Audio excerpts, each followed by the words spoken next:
Hello friends, मेरे digital classes में आप लोग का बहुत बहुत फिर से नए सेशन में स्वागत करता हूं। तो छत्तीसगढ़ के जीके, ठीक है, इसमें जिसमें मोस्ट इंपॉर्टेंट क्वेश्चन कवर कराया जाता है मॉर्निंग में, ठीक है। मिक्स क्वेश्चन रहते हैं, मॉडल पेपर है, समझ सकते हैं, ठीक है। ये आपका कौन से एग्जाम के लिए काम आएगा, तो व्यापम में जाएंगे तो आपका हॉस्टल वार्डन, प्रयोगशाला, टीचर भर्ती, छत्तीसगढ़ पुलिस, प्री के साथ साथ आपके मेंस में आएगा। एक और इसमें अच्छी बात ही, मतलब कम टाइम को आपको जो है टॉपिक रिवाइज हो जाएंगे, ठीक है। बुक पढ़ने से, यहाँ से जैसे अब बुक पढ़ने मन भी नहीं करता होगा तो कम टाइम में आपका जो है इसको जो है आप रिवाइज भी कर सकते हैं, ठीक है। रिवाइज भी हो जाता है। तो पूरा फैक्ट के साथ हम पढ़ते हैं। चलिए स्टार्ट करते हैं सेशन को। पहले बार आए हैं तो चैनल को सब्सक्राइब करके रख लीजिएगा ताकि नोटिफिकेशन आप तक यहाँ पे पहुँच पाए। साथ ही साथ में जो है कल जो है बाल मनोविज्ञान के जो है most important selected question upload किए, हम नहीं देखे होंगे तो जाकर देख सकते हैं। बहुत इंपॉर्टेंट क्वेश्चन उसमें इंक्लूड किया है, क्योंकि उसमें जो आपका शिक्षाकर्मी भर्ती हो और सीजी टेट की तैयारी कर रहे हो और हॉस्टल वार्डन में वहाँ से 10 नंबर से क्वेश्चन आपसे पूछा जाएगा, इसलिए उसको जो मैं अपलोड कर दूँ। अभी डेली पेज पे जो है सिलेक्टेड क्वेश्चन मैं यहाँ पे जो है अपलोड उसमें करूँगा, ठीक है जी। तो उससे बढ़िया जुड़िएगा, से आपको प्ले लिस्ट में आपको मिल जाएगा। चलिए स्टार्ट करते हैं सेशन को। पिछले सेशन में 45 क्वेश्चन में कवर करा दिया था, तो 46 क्वेश्चन है कि सरपुरी वंश को जो है सत्ता युक्त कर जो है दक्षिण कोसल ने पांडु वंश की स्थापना की थी। प्रवर राज ने, तिवरदेव ने, इंद्रबल ने या पृथ्वीसेन द्वितीय ने। तो सरपुरी वंश के कौन से जो शासक है जो पांडु वंश की स्थापना इन्होंने की थी दक्षिण कोसल में, तो इसका जो करेक्ट आंसर हो जाएगा तिवरदेव, ठीक है। तिवरदेव कौन है, तो तिवरदेव जो है आपके पांडुवंशी शासक है, ठीक है। इनसे बहुत बार आपके मेंस वगैरह में भी इनसे क्वेश्चन आपसे पूछा गया था, ठीक है। तो सरपुरी वंश को जो है सत्ता युक्त करके दक्षिण कोसल में पांडुवंश की स्थापना इन्होंने की थी, ठीक है। तिवरदेव से क्वेश्चन किससे, इस चीज़ मतलब इनको किस चीज़ के लिए उपाधि दी गई है, ठीक है। तो इनको सकल कौशल विद्यापति, याद रखिएगा, सकल कौशलाधिपति, सकल कौशलाधिपति की जो उपाधि इन्होंने धारण की। और पांडुवंश का जो विस्तार है उड़ीसा तक इन्होंने किया था। ये कौन से धर्म का अनुयायी थे, ये आपका जो है वैष्णव धर्म, ठीक है। तो वैष्णव धर्म के अनुयायी थे। तो इसी तरह जो भी ऑप्शन करेक्ट आंसर हो जाएगा, ठीक है। तो इसको आपको याद रखना है। इंद्रबल, इनसे भी क्वेश्चन आया हुआ है कि छत्तीसगढ़ में पांडुवंश के जो है वास्तविक संस्थापक माना जाता है। विवाह राजकुमारी जो लोक प्रकाशा है, इनका विवाह हुआ था सरपुरी वंश में, ठीक है। इन्होंने इंद्रपुर जो नामक नगर इन्होंने बसाया था और वर्तमान में इसको जो है खरौद के नाम से हम जानते हैं, ठीक है। इसको पहले इंद्रपुर के नाम से जाना जाता था। साथ ही साथ खरौद के लक्ष्मणेश्वर मंदिर का निर्माण इन्होंने करवाया था इंद्रबल ने, ठीक है। ये भी एक बार क्वेश्चन आया हुआ है, ठीक है। तो इसको आपको याद रखना है। चलिए अगला क्वेश्चन देखते हैं यहाँ पे। चलिए अगला क्वेश्चन है कि चीनी यात्री ह्वेनसांग के अनुसार किस सम्राट ने, चीनी यात्री ह्वेनसांग ने जो है इनके अनुसार जो है किस सम्राट ने दक्षिण कोसल के राजधानी में बौद्ध स्तूप का निर्माण कराया था। बिंदुसार ने, अशोक ने, चंद्रगुप्त प्रथम ने या आपके समुद्रगुप्त। इसका बी ऑप्शन, ठीक है, इसका बी ऑप्शन यहाँ पे करेक्ट आंसर हो जाएगा। तो चीनी यात्री ह्वेनसांग के अनुसार जो है जो अशोक जो सम्राट है इन्होंने दक्षिण कोसल की राजधानी में जो है बौद्ध स्तूप का निर्माण इन्होंने कराया गया था, ठीक है। तो प्राचीन छत्तीसगढ़ के उत्तरी भाग में मौर्य साम्राज्य में जो है सम्मिलित था, जिसकी पुष्टि है जानकारी यहाँ पे जो है अशोक के कलिंग शिलालेख से यहाँ पे जो है होती है, ठीक है। तो इसको आपको याद रखना है। अगला क्वेश्चन देखते हैं। छत्तीसगढ़ के किस स्थान से प्राप्त होने वाले सिक्के, छत्तीसगढ़ के किस स्थान से प्राप्त होने वाले सिक्के छत्तीसगढ़ पर गुप्त शासकों के प्रभाव को प्रमाणित करते हैं। बानाबरद, बस्तर, दक्षिण कोसल या इनमें से कोई। तो इसका जो करेक्ट आंसर हो जाएगा बानाबरद। बानाबरद कौन से जिले के अंतर्गत आती है, तो ये आपका दुर्ग जिले के अंतर्गत आती है, ठीक। तो गुप्त वंश आप देखेंगे पढ़ेंगे तो 319 से लेकर जो है 500 ईस्वी तक के जो है इसमें जो है गुप्त वंश के जो है शासक रहा। इसमें समुद्रगुप्त, रामगुप्त, चंद्रगुप्त द्वितीय, कुमारगुप्त, भानुगुप्त ये सभी जो है गुप्त वंश के शासक है, ठीक है। ये जो है दंडकारण्य को महाकांतार कहा जाता है, इसी में कहा जाता है गुप्त वंश में, ठीक है। दक्षिण मतलब मध्य छत्तीसगढ़ में इनका शासनकाल रहा था, ठीक है। इसको याद रखिए। तो यहाँ पे जो है छत्तीसगढ़ के कौन से स्थान जो है सिक्के प्राप्त हो, तो बानाबरद, दुर्ग और पिटईवल्द आपके रायपुर से जो है सिक्के गुप्तकालीन सिक्के प्राप्त हुआ है, ठीक है। तो इसी में कहा जाता है छत्तीसगढ़ गुप्त वंश के प्रभाव को प्रमाणित करते हैं। तो बानाबरद के जो दुर्ग और पिटईवल्द रायपुर को जो सिक्का प्राप्त हुआ है गुप्तकालीन सिक्का, यही प्रमाणित करता है कि जो है पहले गुप्त वंश का जो है शासनकाल हमारे छत्तीसगढ़ में रहा था, ठीक है। तो इसको आपको याद रखना है। अगला क्वेश्चन देखते हैं। चलिए अगला क्वेश्चन देखते हैं। सरपुरी वंश, ठीक है, सरपुरी वंश जिसकी राजधानी सरबपुर थी, इसके संस्थापक कौन था। सरब, ये आपके सरबराज है, ठीक है। ये यहाँ पे सरबराज रहेगा, ठीक है जी। नरेंद्र, प्रवर राज या इनमें से कोई नहीं। तो इसका जो करेक्ट आंसर हो जाएगा तो सरबपुरी वंश जिसकी राजधानी सरबपुर थी, इसके संस्थापक कौन है? तो सरब राज इसके संस्थापक कैसे याद रखेंगे? तो सरबपुरी से सरब राज, ठीक है। तो सरबपुरी वंश के जो राजधानी भी आपको मतलब इजी है, मतलब सरबपुर इसकी राजधानी है और इसके जो संस्थापक भी सरब राज है। तो इसको याद करने की दिक्कत नहीं है, ठीक है, समझ जाएंगे, ठीक है। ये आपके कौन से धर्म को मानते थे? तो ये आपका वैष्णव धर्म, ठीक है। वैष्णव धर्म को जो है सरबपुरी वंश के जितने भी शासक है ये जो है वैष्णव धर्म को मानते थे, ठीक है जी। और इसमें जो है सरबराज, प्रसन्न मात्र, प्रवर राज प्रथम, सुदेव राज, प्रवर राज द्वितीय, ये सभी जो है इसके प्रमुख शासक हैं, ठीक है। इसको आपको जो है याद रखना है। ये आपके प्रवर राज प्रथम से भी क्वेश्चन पूछा कि इन्होंने राजधानी सिरपुर की इन्होंने बनाया था, ठीक है जी। तो इसको आपको याद रखना है। चलिए नेक्स्ट क्वेश्चन देखते हैं। और यहाँ पे एक चीज़ और बता, जो सरब राज है सरबपुरी वंश के संस्थापक इनको माना जाता है, ठीक है जी।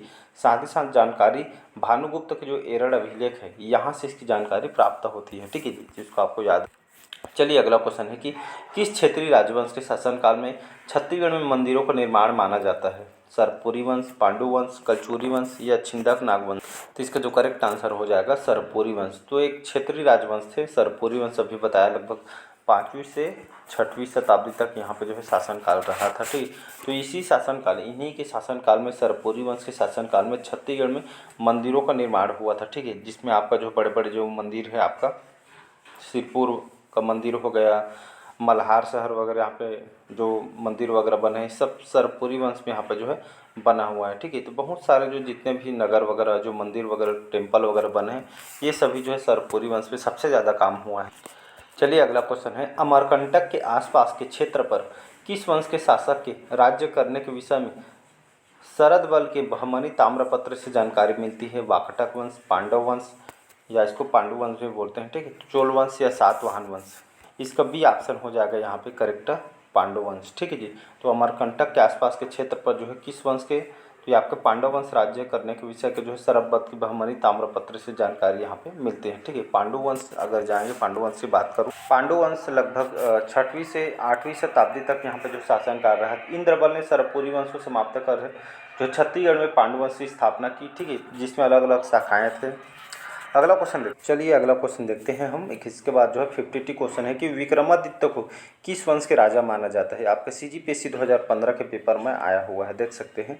तो विक्रमादित्य की किस वंश के राजा माने जाते हैं? पांडव वंश, सोमवंश, बाढ़ वंश या बाल वंश? चलिए जी, इसका जो करेक्ट आंसर हो जाएगा सी ऑप्शन हो जाएगा, बाढ़ वंश, ठीक है। तो विक्रमादित्य एक बाढ़ वंशी शासक थे। बाढ़ वंश अगर देखेंगे तो 9वीं सदी में, ठीक है जी, 9वीं सदी में जो है बाढ़वंशी मतलब बाढ़वंश का जो शासनकाल रहा था, ठीक। इसके संस्थापक मल्लदेव थे, ठीक है। इनको जो है महामंडलेश्वर मल्लदेव बोला जाता है, इनका जो है संस्थापक है। राजधानी किसको बनाई थी? तो पाली कोरबा सुने होंगे, यहाँ पे जो इनका जो है राजधानी बनाई थी। इसके प्रमुख शासक थे आपका बाढ़वंशी शासक विक्रमादित्य, इसका जो है इस वंश के प्रमुख शासक है। इन्होंने 9वीं सदी में पाली के शिव मंदिर का निर्माण कराया था, ठीक है। कौन से मंदिर? शिव मंदिर का निर्माण कराया था। और लेकिन इसका जीर्णोद्धार कलचुरी शासक जाजलदेव प्रथम ने करवाया था। ये नोट डाउन करना है। पाली के शिव मंदिर का निर्माण तो आपका जो है विक्रमादित्य ने करवाया था, लेकिन इसका जीर्णोद्धार जाजलदेव प्रथम जो एक कलचुरी शासक थे इन्होंने कराया था, ठीक है। पाली के प्रशस्त मंदिर का भी निर्माण कराया था, ठीक है। और फिर लास्ट में क्या हुआ कि जो त्रिपुरी के जो कलचुरी शासक शंकरगढ़ द्वितीय विक्रमादित्य को पराजित करके इस वंश को पूरी तरीके से यहाँ पे जो है समाप्त कर दिया गया था, ठीक है जी। अगला क्वेश्चन देखिए। अगला क्वेश्चन है, छत्तीसगढ़ के किस स्थान में शैल चित्र अधिक मिले हैं? बस्तर से, कवर्धा से, रायगढ़ से या बिलासपुर? तो इसका जो करेक्ट आंसर हो जाएगा यहाँ पे रायगढ़, इसका सी ऑप्शन हो जाएगा। तो छत्तीसगढ़ में रायगढ़ जिला मात्र ऐसा जिला है जहाँ पे जो है शैल चित्र के लिए इसको जानी जाती है, ठीक है जी।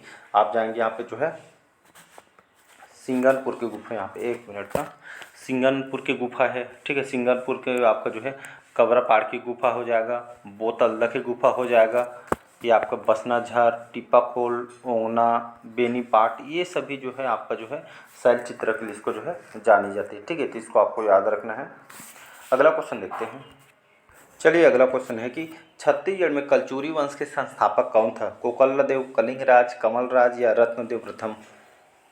तो छत्तीसगढ़ में कलचुरी वंश देखेंगे तो लगभग 1000 से लेकर 1741 तक इनका जो है शासनकाल रहा था, ठीक है। और छत्तीसगढ़ में कलचुरी वंश की अगर मैं बात करूं तो सर्वाधिक समय तक शासन करने वाला कौन है, ये आपका जो है कलचुरी वंश है, ठीक है। तो इसके संस्थापक कौन हो जाएगा, तो इसका बी ऑप्शन हो जाएगा कलिंगराज। कलिंगराज इस वंश के जो है संस्थापक हैं और सर्वाधिक समय तक जो है इसी वंशों ने यहाँ पे शासन किया है हमारे छत्तीसगढ़ में, ठीक है जी। राजधानी किसको बनाया था, तमाड़ को जो है कलिंगराज ने बनाया था, ठीक है। अलग अलग शासक ने अलग अलग अपनी राजधानी अपने जो है कार्यकाल के दौरान बनाया था। तुमाड़ को कलिंगराज ने बनाया था, ठीक है। और रतनपुर को आपका रत्नदेव प्रथम ने बनवाया था, ठीक है। और छोरी कोसगई को आप जानते होंगे बहारेंद्र, अच्छी यहाँ पे छोरी कोसगई को आपके बहारेंद्र शाह ने बनाया था। और इनसे क्वेश्चन आपसे पूछे जाते हैं कि इनकी कुल देवी कौन थी, तो ये जो है गजलक्ष्मी थी, ठीक है। ये इसको आपको याद रखना है, गजलक्ष्मी इनकी कुल देवी थी। इससे इनके राज की भाषा आपका जो है संस्कृत हुआ करती थी, ठीक है जी। इसके अंतिम शासक रघुनाथ सिंह, ठीक है। इस वंश के अंतिम शासक ये आपके रघुनाथ सिंह हैं, संस्थापक कलिंगराज हैं, ठीक है। इसको आपको याद रखना है। चलिए अगला क्वेश्चन देखते हैं। यहाँ पे छत्तीसगढ़ में कलचुरी वंश की प्रथम राजधानी कौन सी थी, तुमाड़, रतनपुर, रायपुर या खल्लारी, चलिए बताइए जी। इस वंश के जो है कलचुरी वंश की जो प्रथम राजधानी कौन सी थी, जिसका जो करेक्ट आंसर अभी बताया मैंने जी, कौन सा हो सकता है आंसर, तो तुमाड़ है, ठीक है। इसके मतलब प्रथम शासक और संस्थापक कौन है, तो ये आपका जो है कलिंगराज है। कलिंगराज इस वंश के प्रथम संस्थापक है और इन्होंने कलिंगराज ने तुमाड़ को अपनी जो है राजधानी बनाया था। फिर इसके बाद अलग अलग शासक ने अभी बताया मैंने, तो तुमाड़ कलिंगराज ने रतनपुर में रत्नदेव प्रथम, छुरी कोसगई बहारेंद्र शाह ने इन्होंने बनाया था, ठीक है। तो इसको आपको याद रखना है। अगला क्वेश्चन चलिए देखो। छत्तीसगढ़ में किस कलचुरी शासक ने तुमाड़ से शासन नहीं किया था, पृथ्वीदेव प्रथम ने, रत्नदेव प्रथम ने, कलिंगराज ने या कमल राज ने। छत्तीसगढ़ में कलचुरी शासक ने ये पृथ्वीदेव प्रथम, इन्होंने जो है तुमाड़ से जो है अपना शासन वगैरह कार्य जो है ये नहीं करते थे, तो मतलब नहीं किए हैं, ठीक है जी। इसको आपको याद रखें। और पृथ्वीदेव प्रथम जिनको किस चीज़ से उपाधि दी गई है, तो इनको जो है सकल कौशलाधिपति, ठीक है। सकल कौशलाधिपति की इनको उपाधि दी गई पृथ्वीदेव प्रथम का। इनका कार्यकाल देखेंगे 1065 से लेकर 95 तक इनका जो कार्यकाल है, ठीक है। और इनको प्रचंड कौशलाधिपति, सकल कौशलाधिपति, ये कई बार जो है आपके CGPSC ITI प्रिंसिपल में व्यापम अमीन वगैरह पटवारी के पेपर में आया हुआ है, ठीक है जी। इसके लगभग 21,000, ठीक है, 21,000 क्या चीज़, तो इस 21,000 जो है गांव के स्वामी थे, ऐसा करके जो है ताम्रपत्र में अमोदा ताम्रपत्र है जहाँ पे ये जो है उल्लेखित किया गया, जानकारी में पता चला है, ठीक है जी। रतनपुर के विशाल तालाब का निर्माण इन्होंने कराया था। तुमाड़ में पृथ्वीदेव से मंदिर का निर्माण इन्होंने कराया था, ठीक है जी। तो इसको आपको याद रखना है, इनसे बहुत सारे क्वेश्चन आपसे पूछा जाए, इसको आपको याद रखना है कि रतनपुर के जो विशाल तालाब का निर्माण इन्होंने कराया था पृथ्वीदेव प्रथम ने। सकल कौशलाधिपति, इसको भूलना नहीं, ये दोनों क्वेश्चन आपको याद रखना है। जितना डाटा बताया रहता है, मतलब बताया जाता है, सभी इंपॉर्टेंट होता है। चलिए अगला क्वेश्चन है कि कलचुरी वंश के किस शासक ने सन 1050 ईस्वी में रतनपुर जो तालाबों की नगरी की स्थापना की और उसे अपनी सर्वप्रथम राजधानी बनाई थी, पृथ्वीदेव प्रथम ने, जाजलदेव प्रथम ने, रत्नदेव प्रथम ने या पृथ्वीदेव द्वितीय। तो इसका जो करेक्ट आंसर हो जाएगा रत्नदेव प्रथम, ठीक है। कंफ्यूज नहीं होना है। तो कलचुरी वंश के किस शासक ने, तो रत्नदेव जो प्रथम थे, इन्होंने कौन से सन में, तो 1050 ईस्वी में रतनपुर जो तालाबों की नगरी या टैंक ऑफ सिटी के नाम से हम जानते हैं, इस नगर की स्थापना की। और उसने अपनी सर्वप्रथम राजधानी किसको बनाई थी, तो इन्होंने रतनपुर को जो है अपनी राजधानी बनाया था, ठीक है। तो रत्नपुर, उस समय उसको रत्नपुर के नाम से जानते हैं, अभी जो हमारे कार्यकाल में इसको रतनपुर नाम से जानते हैं, ठीक है। 1050 ईस्वी में रतनपुर नगर की स्थापना की इन्होंने। तुमाड़ के स्थान पर रतनपुर को अपनी राजधानी बनाया था, ठीक है जी। तो तुमाड़ से किसने जो है अपनी राजधानी जो स्थापित की थी, कलिंगराज, कमलराज और रत्नदेव ने छत्तीसगढ़ पर शासन किया है तुमाड़ से, ठीक है जी। इसको आपको याद रखना है। साथ ही साथ इन्होंने रत्नदेव प्रथम ने जो है महामाया मंदिर रतनपुर जो 11वीं शताब्दी में इन्होंने बनवाया था, महिषासुर मर्दनी जो आपके लाफागढ़ में है, इस मंदिर का निर्माण इन्होंने कराया था, ठीक है। रतनपुर को तालाबों की नगरी, टैंक ऑफ सिटी के रूप में इन्होंने प्रसिद्ध किया था। रत्नदेव के शासनकाल में रतनपुर को जो है कुबेरपुर की संज्ञा दी गई है। ये सभी रत्नपुर, ये आपके मेंस वगैरह में यहाँ से क्वेश्चन आया हुआ है, ठीक है। बाकी अलग एग्जाम में आया हो तो अलग ही बात है, ठीक है। इसको आपको याद रखना है। चलिए पांचों क्वेश्चन है कि कलचुरी वंश के किस शासक ने सकल कौशलाधिपति उपाधि धारण की थी? पृथ्वीदेव प्रथम ने, जाजलदेव प्रथम ने, रत्नदेव प्रथम ने या पृथ्वीदेव द्वितीय ने? इसका आंसर कमेंट बॉक्स में आपको कमेंट करके बताना है। अभी बताया हूँ कि कलचुरी वंश के कौन से शासक है जिन्होंने जो है सकल कौशलाधिपति की उपाधि धारण की थी। तो यहाँ पे 4 ऑप्शन है, इसमें आंसर आपको जो है कमेंट बॉक्स में कमेंट करके बताना है। ठीक है जी, आंसर। चलिए हम अगला क्वेश्चन देखते हैं। चलिए आज का लास्ट क्वेश्चन है कि रतनपुर के जो विशाल तालाब का निर्माण किस कलचुरी शासक ने करवाया था? पृथ्वीदेव द्वितीय ने, रत्नदेव प्रथम ने, पृथ्वीदेव प्रथम ने या आपके रत्नदेव द्वितीय? इसका जो करेक्ट आंसर हो जाएगा पृथ्वीदेव प्रथम, यहाँ पे करेक्ट आंसर हो जाएगा सी ऑप्शन। ठीक, तो रतनपुर के जो विशाल जो तालाब है इसका निर्माण इन्होंने कराया था पृथ्वीदेव प्रथम ने। ठीक है, तो माण में पृथ्वीदेव मंदिर का भी निर्माण इन्होंने कराया। ठीक है, और जब पृथ्वीदेव प्रथम के द्वारा जो चित्तौड़गढ़ लाफागढ़ का जो किला इन्होंने बनाया था, जिसमें 3 किले बने थे। 3 किला कौन कौन सा था? ये आपका 3 किला, पहला तो आपका जो है मेनका दरवाज़ा है, दूसरा आपका सिंह द्वार है, थर्ड आपका हुंकारा दरवाज़ा है। ठीक है, ये जो तीनों द्वार जो है इसमें जो है बनाए गए थे इस किले में। ठीक है, तो 3 प्रमुख प्रवेश द्वार है, ये आपका पीएससी में आया हुआ है। ठीक है, मेनका द्वार, सिंह द्वार और हुंकारा, ये तीनों। ठीक है, तो इसको आपको याद रखना है। और जो अमोदा ताम्रपत्र के अनुसार जो है, इस ताम्रपत्र के अनुसार 21,000 गाँव के ये स्वामी थे। ताम्रपत्र में जो है महामंडलेश्वर या पंच महाशब्द इनको जो है उल्लेखित किया गया है। ठीक है जी, तो कैसा लगा सेशन कमेंट करके बताइएगा, और जो क्वेश्चन आपसे पूछा है उसको कमेंट बॉक्स में कमेंट करके आपको बताना है। तो लाइक शेयर सब्सक्राइब कीजिएगा। ठीक है जी, जो स्टूडेंट यहाँ पे जो है सीरियसली पढ़ते हैं, तो बाकी आप समझदार है। चलिए आज का जो है सेशन में यही तक रखते हैं। जल्दी आपके जो है सारे एग्जाम कंडक्ट होने स्टार्ट हो जाएगी, क्योंकि 4 तारीख को जो रिजल्ट आ जाएगी, तो बढ़िया तरीके से आपको तैयारी करना है। ठीक है जी।